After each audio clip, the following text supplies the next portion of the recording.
추락하는 것은 날개가 없다. 올해만 35% 추락한 테슬라.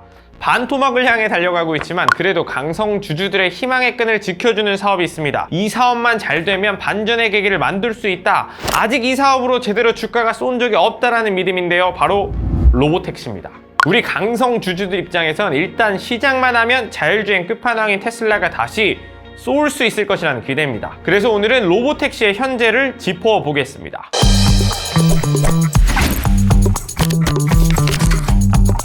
로보택시는 자율주행 택시, 로보택시로 불리는 자율주행차를 말합니다. 운전자 없이 자율주행 기술로만 동작하는 차량 호출 서비스입니다. 현재 이 분야에서 가장 앞서 있는 기업은 바로 미국의 웨이모입니다. 웨이모는 구글의 모회사 알파벳의 자율주행 자동차 개발 기업이죠.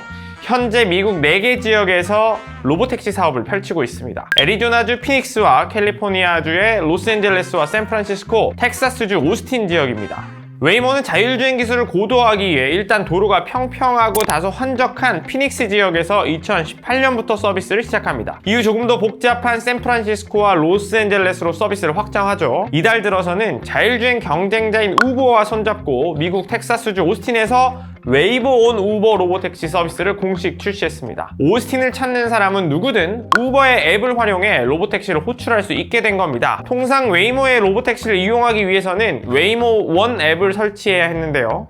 월간 활성 이용자 수만 1억 7천만 명에 달하는 우버 앱만 켜도 웨이모 로보택시를 이용할 수 있게 한 겁니다. 접근성이 크게 향상된 거죠.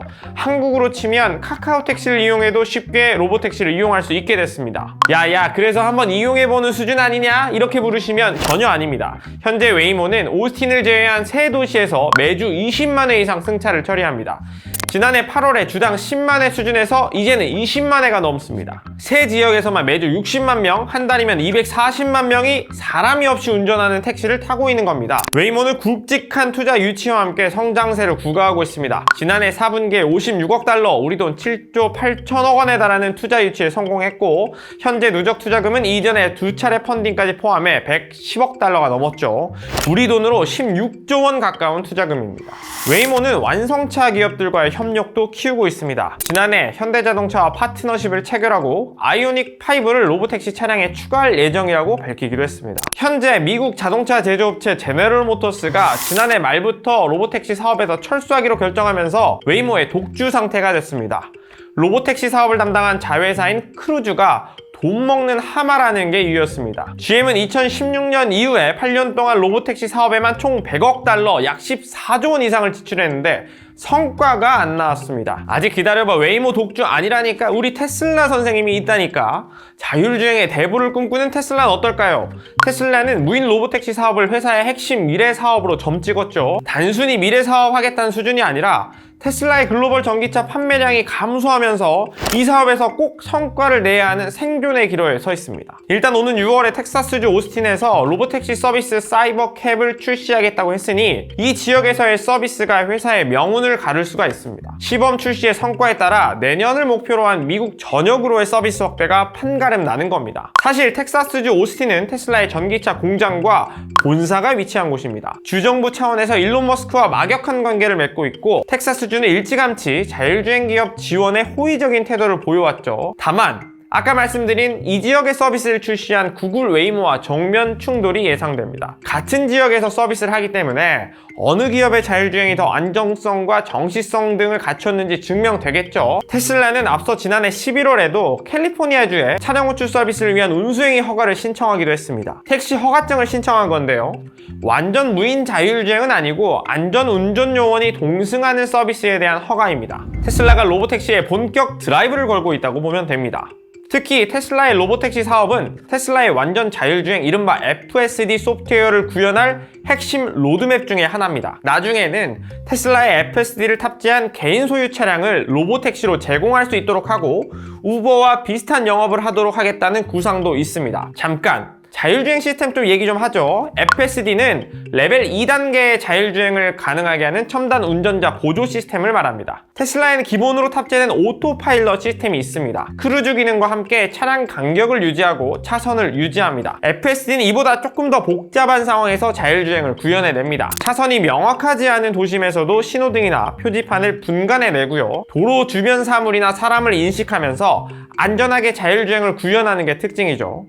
회전 교차로를 통과하고 비보호 좌회전이나 우회전도 해낼 수 있습니다. 현재까지 테슬라는 17억 마일, 2억 7,370만 킬로미터를 넘게 주행하면서 쌓은 영상 데이터를 기반으로 자율주행 업계에서 가장 수준 높은 레벨 2 기능을 구현하는 것으로 평가받습니다. 보통 완전한 자율주행은 레벨 3이라고 봅니다. 3단계에서는 운전자가 대부분의 상황에서 운전대에서 손을 떼고 도로 상황을 주시하지 않아도 됩니다. 차량 전방에 사고가 발생하는 등의 예외적인 상황이 아니라면 기본적으로 차량 제어권을 시스템이 갖고 있죠. 그래서 자율주행을 쓰고 있는데 사고가 발생하면 그 책임은 운전자가 아니라 완성차 제조업체에 있습니다. 대신 테슬라의 FSD나 현대차 그룹의 첨단 운전자 보조 시스템은 모두 자율주행 2단계 레벨입니다. 레벨 2에서는 이용 중에 사고가 나면 모든 책임이 운전자에게 있죠. 그래서 레벨 2 자율주행 시스템을 이용할 때는 운전자가 운전대에 손을 올려둬야 합니다. 미국을 제외한 대부분의 나라에서는 아직 손을 뗄 수 없게 되어 있습니다. 국내에서도 레벨 2 자율주행 시스템이 탑재된 현대차를 이용하는 운전자들이 꽤 많잖아요. 고속도로에서 운전을 보조해주면 신세계가 따로 없습니다. 운전 피로도를 확 낮춰주죠. 다만 핸들에서 온전히 손을 몇 초간 떼고 있으면 운전대를 잡으라는 빨간색 신호와 소리가 계속 울려댑니다. 테슬라는 자사의 FSD를 올해 1분기에 중국과 유럽에서 출시하겠다는 계획을 지난해부터 밝혔습니다. 하지만 아직은 규제 당국의 장벽에 막혀 있습니다. 트럼프 2기 정부의 입을 자처하는 정치화된 일론 머스크로 인해 유럽에서도 민심을 잃고 있고 중국 정부와도 관계가 삐그덕대고 있죠. 테슬라의 자율주행 서비스가 허가된다면 중국에서 수집한 영상 데이터를 미국 텍사스주의 기가팩토리 데이터 센터로 전송할 수 있습니다. 중국의 도로 상황과 신호체계의 각종 법규를 AI가 학습할 수 있게 되는 건데요. 자율주행 서비스는 한층 고도화될 수 있을 건데 트럼프 2기 미중 갈등 상황에서 쉽게 규제 허가가 날 것 같지는 않아 보입니다. 그런데 웨이모랑 테슬라가 규제와 함께 천천히 성장하는 와중에 중국 회사들의 성장세가 무섭습니다. 중국의 자율주행 기술 기업 포니 AI는 로보택시 시장에서 최근 가장 눈여겨볼 회사입니다. 골드만삭스는 포니 AI가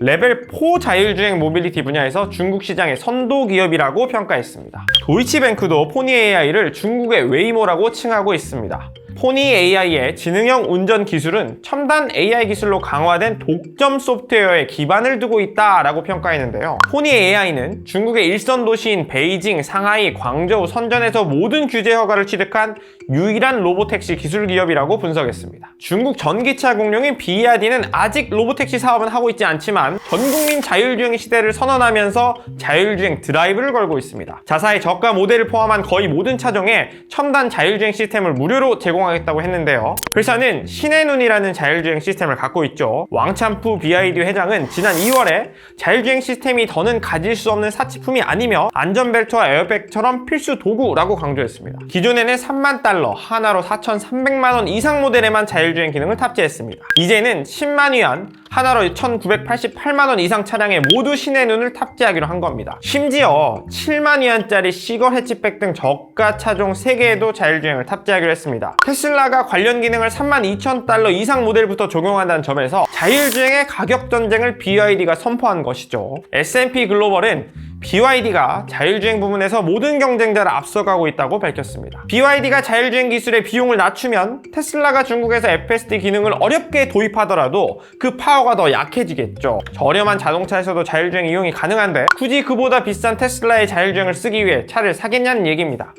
BYD는 앞으로도 자율주행 기술 확보를 위해서 약 1,000억 위안 20조 원을 투자할 계획이라고 밝히기도 했습니다. 실제로 자율주행을 도입하기도 전인데 이미 BYD의 압도적인 우위가 펼쳐지고 있기도 합니다. BYD의 지난해 중국 내 판매량은 370만 대로 전년 대비 37% 증가했는데 테슬라는 9% 늘어난 66만 대 상승에 그쳤습니다. 저렴한 모델에까지 자율주행 기능을 확대한 이유는 간단합니다. 바로 기술의 고도화죠. 한 대라도 더 중국의 교통 상황에 대한 데이터를 확보할 수 있다면 안전성과 정시성이 더 높아지는 겁니다. 이 같은 포니 AI나 BYD의 성과는 2017년부터 진행된 중국 정부의 AI 국가 전략 차원에서 이해해야 합니다. 이 회사들은 자율주행 분야 핵심 기업으로 지정된 뒤 전폭적인 지원을 받으며 성장해왔습니다. 중국은 실제로 중국 내 16개 도시에서 자율주행 테스트 허가를 해주고 상하이와 우한을 자율주행 테스트 베드로 제공했죠. 베타 테스트를 위해 무려 32,000km의 공공도로도 개방했고요. 지방정부에는 로보택시 보조금을 지급하면서 지원합니다. 로보택시 사업은 자율주행 기술 고도화와 바로 맞닿아 있습니다. 로보택시 사업의 승자는 곧 미래 모빌리티 핵심 기술인 자율주행의 최강자가 될 겁니다. 올해 우주방산이니 로봇이니 각 테마가 한 번은 돌았죠. 아직 자율주행으로 주가가 치고 올라간 기억은 없습니다. 이제 로보택시와 자율주행 서비스에 제대로 주목해야 할 때입니다.